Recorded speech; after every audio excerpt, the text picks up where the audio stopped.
നമുക്കറിയാം വിഭവങ്ങൾ ഒരുക്കുന്നതായിക്കോട്ടെ, പടുക്ക വയ്ക്കുന്നതായിക്കോട്ടെ, കലങ്ങൾ തയ്യാറാക്കുന്നതായിക്കോട്ടെ, അങ്ങനെ ഒരുക്കങ്ങളെല്ലാം പൂർത്തിയായിരിക്കുന്നു.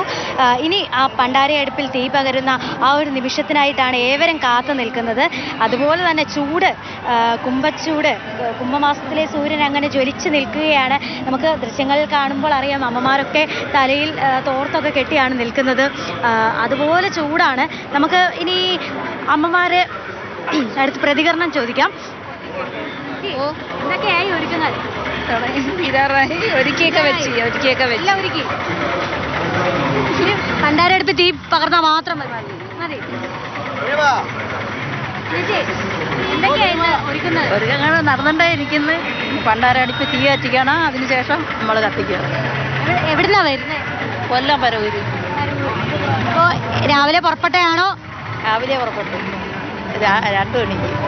2 മണിക്ക്. രാവിലെ 2 മണിക്ക് പുറപ്പെട്ടയാണ്. ഓക്കെ. അപ്പോൾ എല്ലാ വർഷവും ഇവിടെ തന്നെയാണോ പൊങ്കാലയിടല്? തന്നെ. ഈ പൊങ്കാല ഇടുന്നതിന് എന്തെങ്കിലും ദേവിയുടെ എന്തെങ്കിലും നേർച്ചയുണ്ടോ?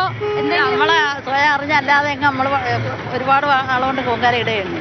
നേർച്ച അല്ലാതെ അങ്ങനെ ഓരോരുത്തർക്കും ഓരോരോ കാരണങ്ങളുണ്ട്. ചിലർക്ക് അവരുടെ ആഗ്രഹ സബലീകരണത്തിന്, ചിലർക്ക് അവർക്ക് ഇനി നേടാൻ പോകുന്ന കാര്യങ്ങൾക്ക്, അങ്ങനെ ഓരോ കാര്യങ്ങൾക്ക് ഉണ്ട്. നമുക്ക് ഇവിടെ ഹലോ ഒരുക്കങ്ങളൊക്കെ എന്തോ ആയി?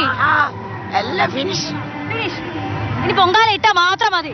അടുപ്പ് കത്തിച്ചാൽ മാത്രം മതി. എന്തൊക്കെയാ ഒരുക്കുന്നത്? എന്തൊക്കെ വിഭവങ്ങളാ ഒരുക്കുന്നത്? സാധാ പൊങ്കാല മാത്രം. സാധാ പൊങ്കാല മാത്രം. തെരളി ഉണ്ടാക്കി ഈ വർഷം സാധാ. ഇന്നലെ അമ്പലത്തിൽ പോയി വെയിലത്ത് എന്നിട്ട് ഐസ്ക്രീം കഴിച്ചു തൊണ്ട. ഐസ്ക്രീം ഒക്കെ കഴിച്ച് തൊണ്ട കേടായിരിക്കുകയാണ്. അത് ശരി.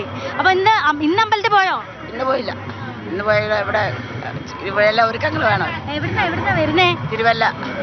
പത്തനംതിട്ട ഡിസ്ട്രിക്ട്. അപ്പൊ ഇന്ന് പുറപ്പെട്ടോ? മനോരമയല്ലേ? മാതൃഭൂമിയാണ്. തിരുവല്ലയിലുണ്ടല്ലോ.